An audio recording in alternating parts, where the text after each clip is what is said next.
Gölök Buday is running for mayor of Vancouver in this year's municipal election. He is an independent political candidate. He's run several times before. He's a self-described libertarian, and he joins us today to talk about his campaign. Great to have you with us. Thanks for coming in. Thank you. Why don't we start with having you tell us a little bit about yourself? About myself? Well, I'm about 4 decades old right now. I first moved to Vancouver 30 years ago, and that was just after the Calgary Olympics, and we were in Calgary at that time. I moved here. I went to the West End schools, and now I live in the East End. I come from a refugee family. Well, my father's family is from a refugee. My mother's a little more Western privileged, but Flemish from Amsterdam. I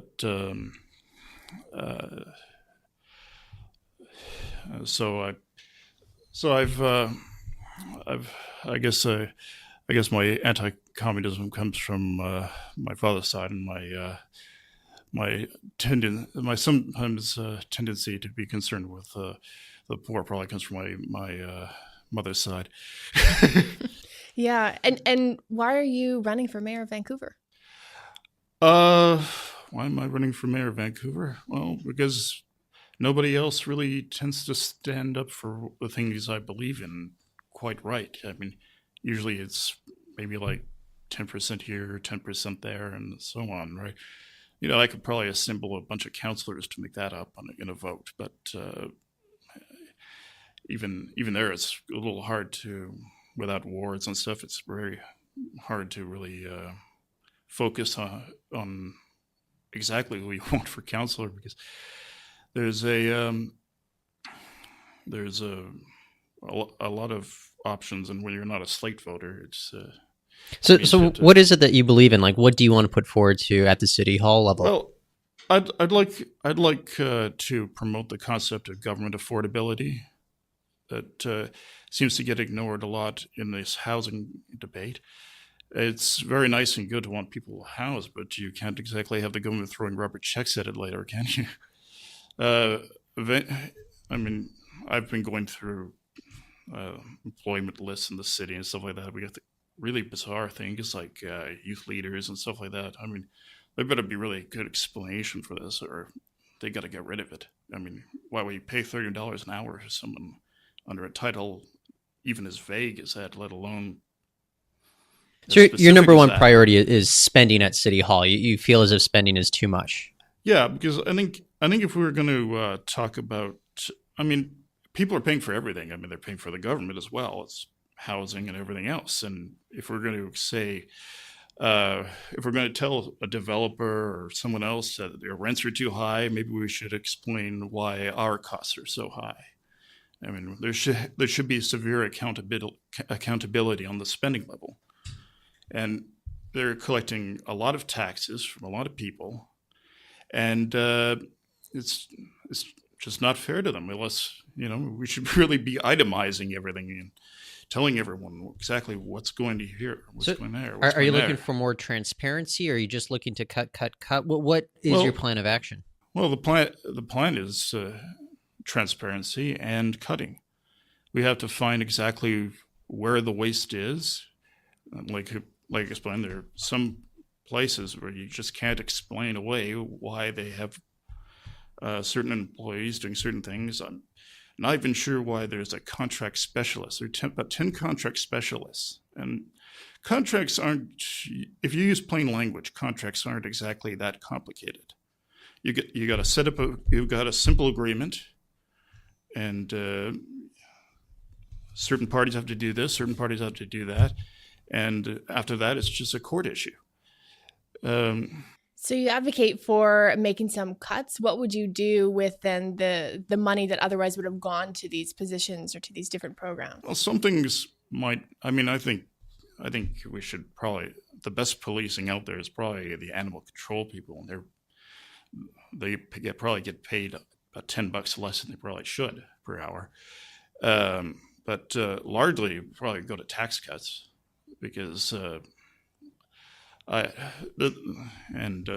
I think possibly we should even look at fixing taxes too, to make sure they can't even increase past a certain point. Because what we end up with a problem when the government starts realizing they can just have unlimited amounts of money, and then when they can't argue a tax, you can just go and borrow and stuff like that. We got to make sure that there are limited revenues too, because blank checks are a dangerous thing in anyone's hands, and unless they got a clear, decisive explanation on why they're spending something, and unless they can argue on a straight level that this money is going to some actual good, and then there's an actual standard for failure, there's a standard for success, and things like that on a very open level. Pretty much all of it is a waste, and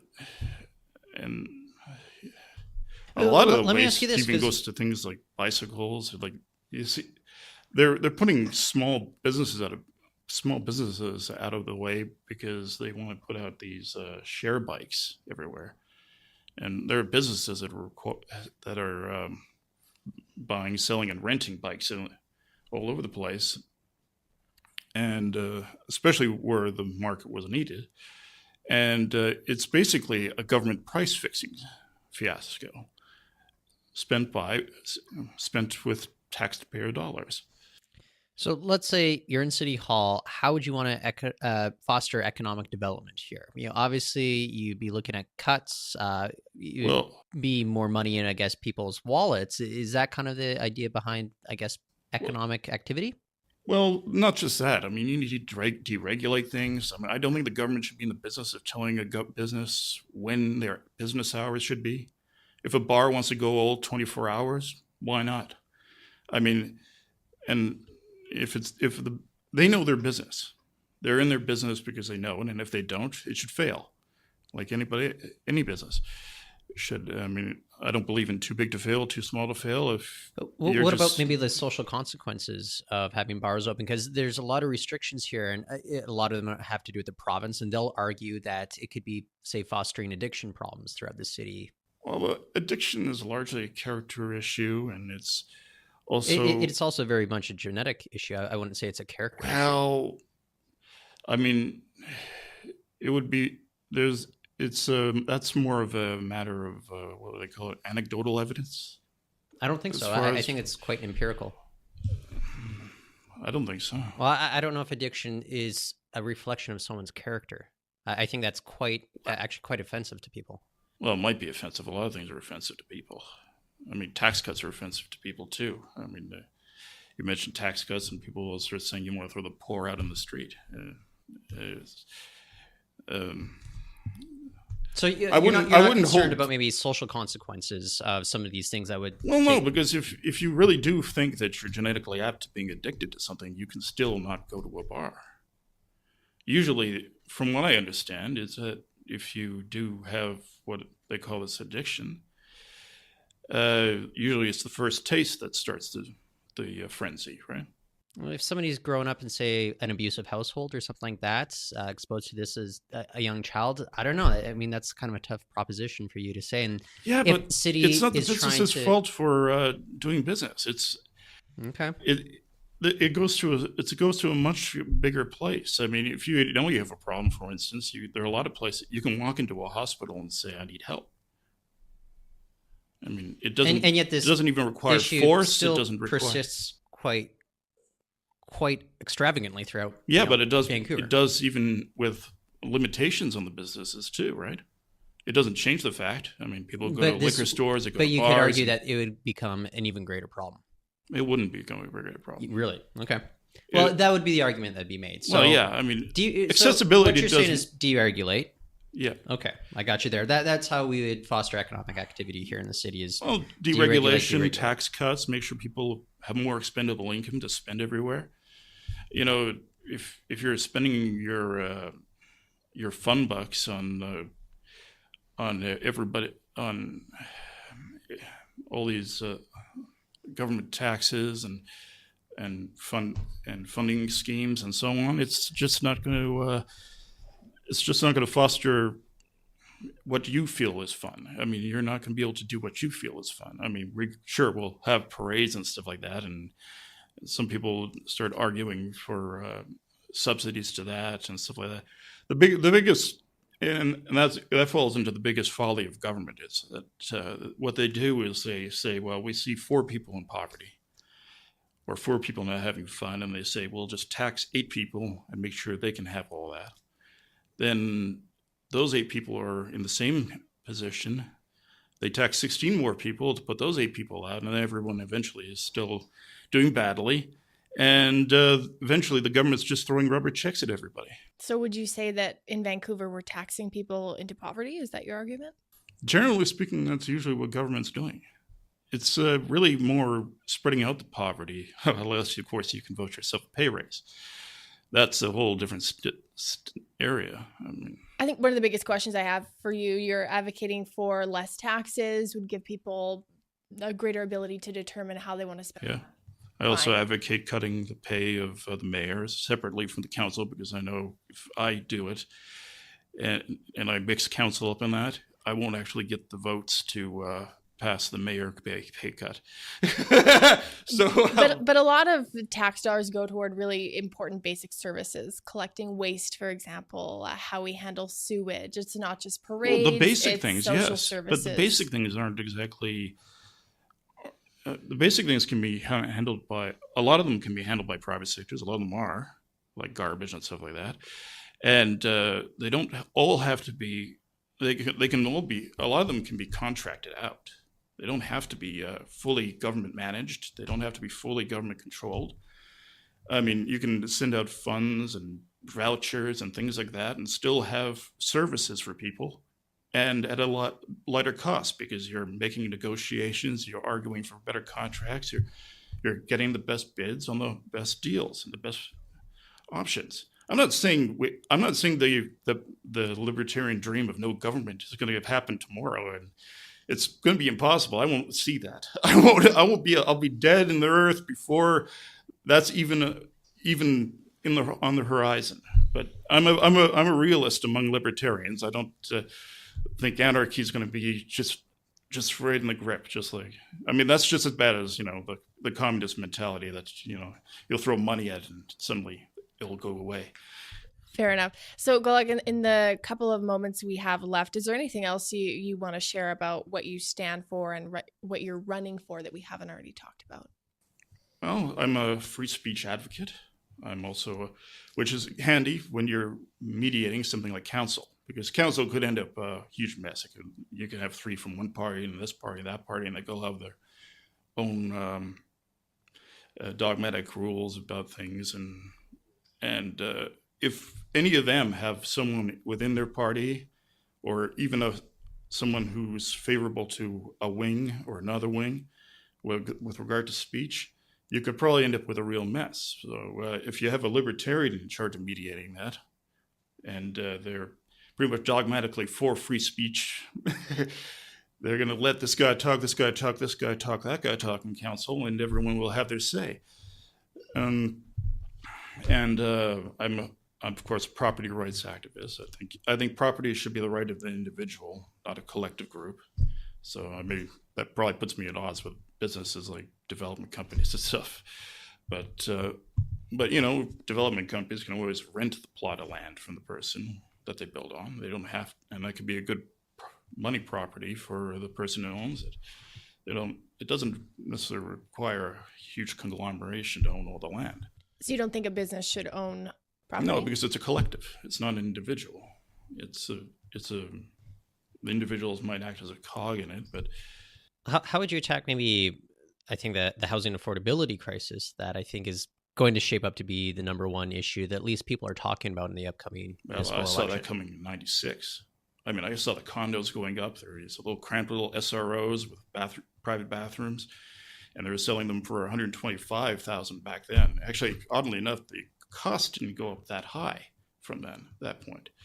And that was condos. I mean, I was seeing rental housing disappear, and as a lifetime renter, that was always a concern.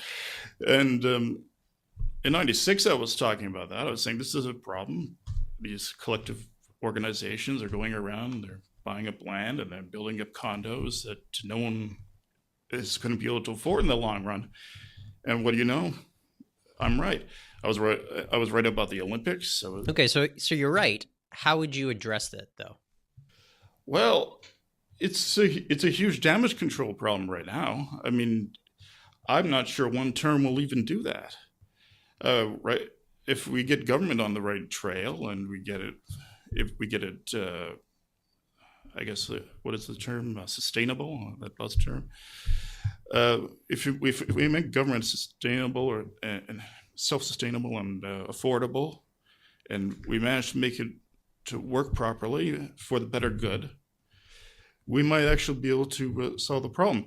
You know, something that did happen in New York didn't happen with government. It actually happened with a private woman who got a building with Catholic charities, and because there was no requirement by a provincial government that they get a government contract from the regional area, they could go along and they refurbished a building. They put a bunch of homeless people in it. They rented the bottom level to a bunch of businesses, and they got them jobs there. And they also handled the building managed things like running the building and things like that. And people were feeling good about themselves. They're feeling better about themselves. There was morale to it. It wasn't feeling like they were getting anything for nothing.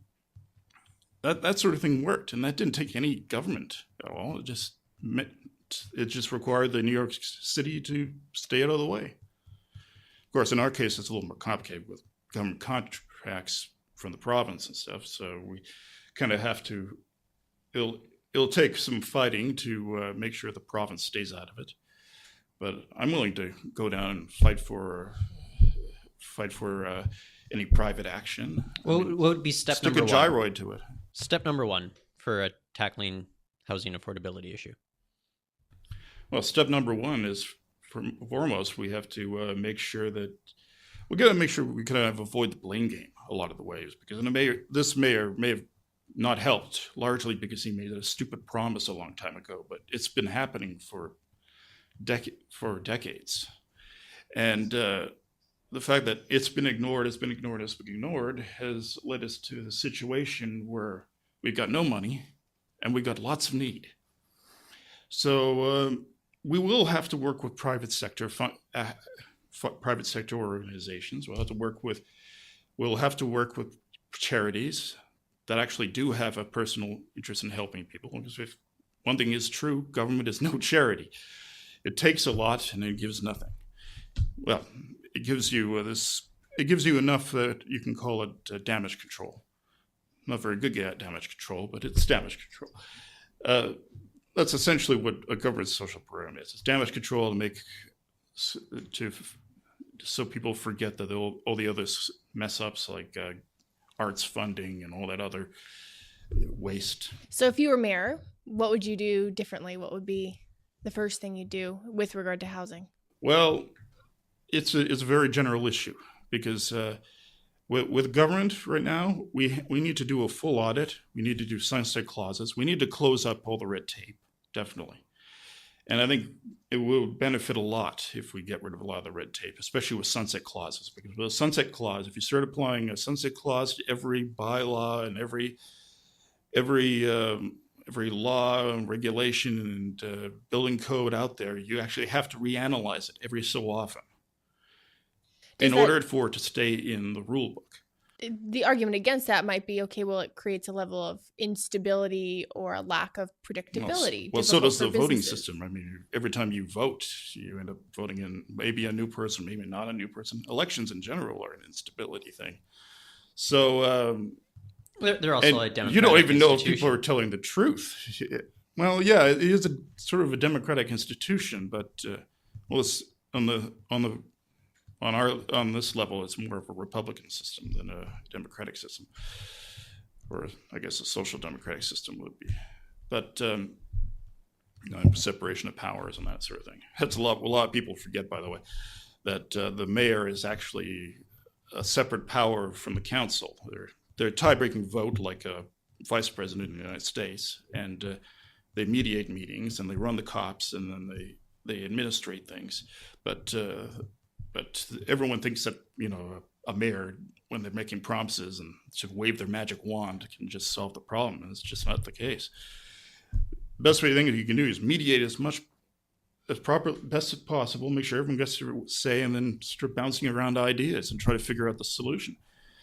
Because when it goes down to it, when someone's sitting in the mayor's seat, when the election's done and they're sworn in and they're sitting in the mayor's seat, they're going to look at a lot of papers and they're going to realize, like probably Gregor realized when he first sat there and wouldn't admit it, that, oh my God, it was worse than I thought. Because it will be worse than we think. And we can't even quantify how badly it's going to be, because frankly, we've been lied to for a long time. And that's the importance of transparency. Great. Well, Gölök, thank you so much for joining us on the show. It was great to have you on with your thoughts. Thank you for having me. That's Gölök Buday, Vancouver mayoral candidate running as an independent.